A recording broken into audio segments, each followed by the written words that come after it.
আসসালামু আলাইকুম রহমতুল্লাহি ওবরাকাতুহু।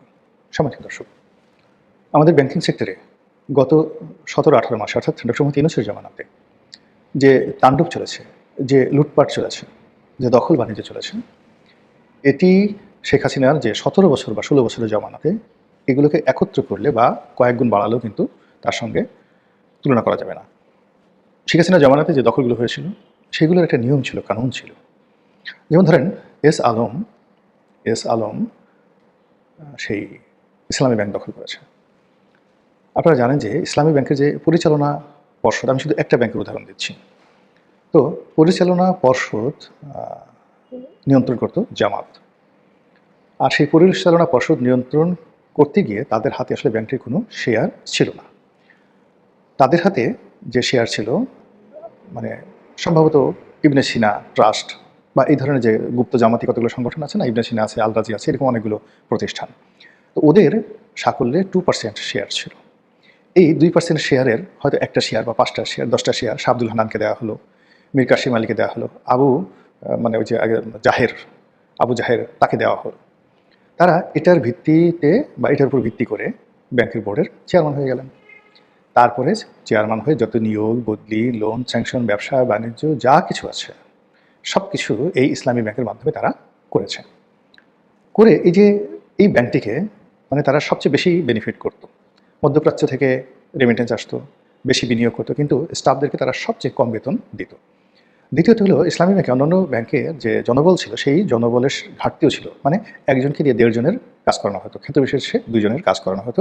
এই পুরো জমানাতে এই কাজ করে তারা যে বিপুল পরিমাণ অর্থ এখান থেকে লাভ করেছে সেই অর্থ বিভিন্ন সিএসআর ফান্ডের নামে, বিভিন্ন কর্মকাণ্ডের নামে তারা সেই টাকাগুলো মূলত দল গঠনে ব্যয় করেছে, প্রতিষ্ঠান গঠনে ব্যয় করেছে। এবং তাদের বহু প্রতিষ্ঠান, জামাতি প্রতিষ্ঠানে তারা যে কত টাকা মানে সেখানে বিনিয়োগ করেছে এবং সেই বিনিয়োগ যে মানে যাকে বলা হয় সুদে আসলে ফেরত আসা তো দূরের কথা, এবং সেটা যে কীভাবে নষ্ট হয়ে গেছে তা যদি তদন্ত করা হয় অনেকের চোখ কপালে উঠবে।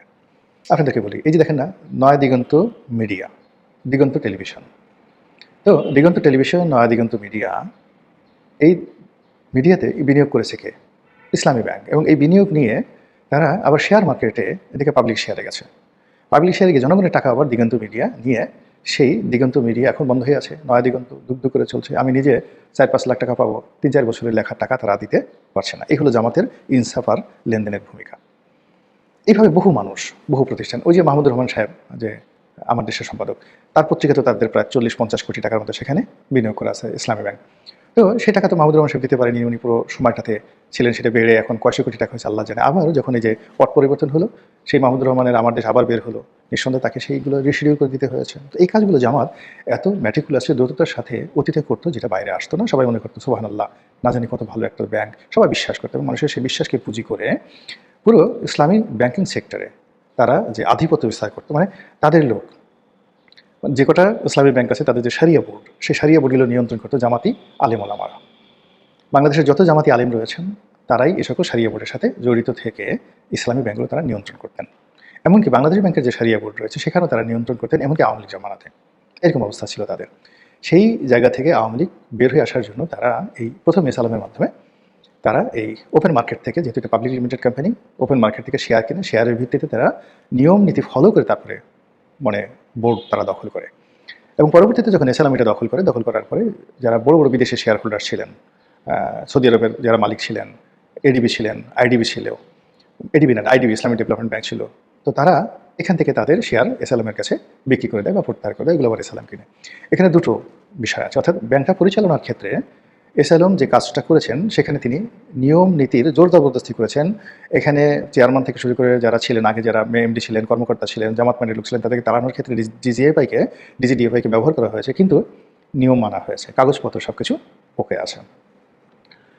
অন্যদিকে এই ব্যাংকটি নেওয়ার পরে তারা কিন্তু এখানে ব্যাপক সংস্কার করে, প্রচুর জনবল বৃদ্ধি করে, প্রায় 6-7 হাজার লোকের চাকরির সংস্থান করে।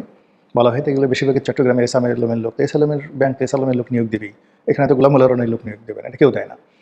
দ্বিতীয়ত হলো তারা সার্বিকভাবে ওই জামাতের যারা কর্মকর্তা তাদেরও কিন্তু বেতন ভাতা অনেক অনেক অংশে তারা বৃদ্ধি করে এবং ব্যাংকিং ব্যবস্থায় তারা অনেক আধুনিকায়ন করে। যে জিনিসটি তারা মানে করেছে সেটা হলো এখান থেকে প্রচুর টাকা এস আলম যা বিনিয়োগ করেছে তার কয়েক গুণ টাকা তারা এখান থেকে বের করে নিয়ে গেছে এটাই অডিটে প্রমাণ হয়।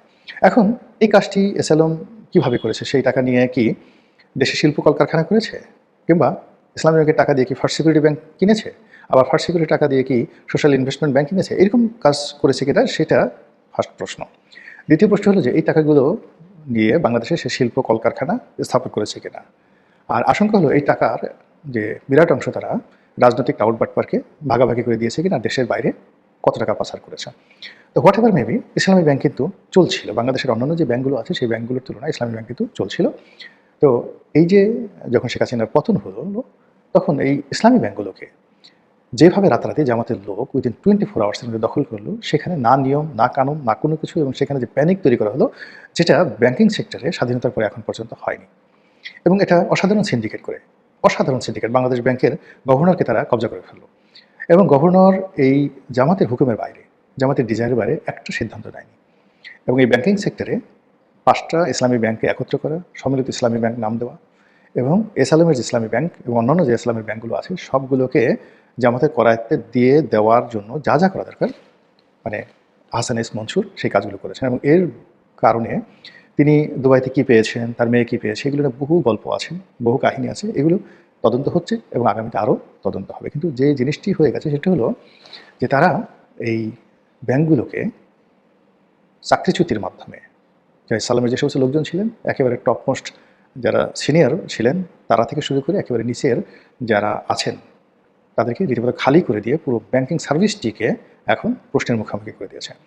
ইসলামী ব্যাংকটা চলছে, কিন্তু অন্যান্য যে 5টি ইসলামী ব্যাংক যেগুলো একীভূত করা হয়েছিল সেগুলো কিন্তু চলছে না, একটাও চলছে না। সেখানে কোথাও ফার্স্ট সিকিউরিটি ব্যাংক লেখা আছে, ওখানে সোশ্যাল ইনভেস্টমেন্ট ব্যাংক নাকি যেন লেখা আছে, ইত্যাদি লেখা আছে। কিন্তু তারপরে ডাচবাংলা ব্যাংকের বোধহয় তারা নিচ্ছে, বা এক্সিম ব্যাংকও তারা সেখানে তার মধ্যে ঢুকিয়ে ফেলেছে। তারপরে এই যে এই ব্যাংকগুলোর সামনে, ব্রাঞ্চগুলোর সামনে নতুন সাইনবোর্ড টানানো আছে। ঈদের সামনে গিয়ে দেখলাম না আছে লোক, না আছে জন্য ওখানে গিয়ে 2000 টাকাও কেউ তুলতে পারছে না। কিন্তু এর যে বোর্ড যা কিছু আছে সব কিন্তু মানে জামাতের প্ল্যানে হয়েছে। এখন এই যে বাংলাদেশের বৃহত্তম ইসলামী ব্যাংক এখন যে অবস্থায় আছে, আর বাকি যে 5টা ব্যাংক একীভূত করা হয়েছে এবং তাদেরকে কেন্দ্রীয় ব্যাংক থেকে মুদ্রা ছাপিয়ে যেভাবে 30,000 কোটি টাকা তারল্য সরবরাহ করার যে সিদ্ধান্ত নেওয়া হয়েছে, এটা যদি এই জামাত ব্যাক্ট বা জামাত নিয়ন্ত্রিত ম্যানেজমেন্টের কাছে তারেক রহমান সাহেবের সরকার দেয়, এই সরকারের মানে এই প্রথম পতন শুরু হবে এই ব্যাংকিং সেক্টর থেকে। এটা তারা বুঝে গেছে। বুঝে যাওয়ার ফলে তারা কি করেছে, একেবারে তড়িঘড়ি করে, মানে ঢাকা বিশ্ববিদ্যালয়ের ভাইস চ্যান্সেলর কিন্তু জামাতের ভাইস চ্যান্সেলর, তাকে রেখে দিয়েছে। আওয়ামী লীগের রাষ্ট্রপতি তাকে রেখে দিয়েছে, সেনাপ্রধানকে রেখে দিয়েছে, আওয়ামী লীগের সেনাপ্রধানকে রেখে দিয়েছে। এমনকি ডক্টর মোহাম্মদ ইউনূসের সেই বিডার আশিক তাকে রেখে দিয়েছে, পররাষ্ট্রমন্ত্রীকে রেখে দিয়েছে।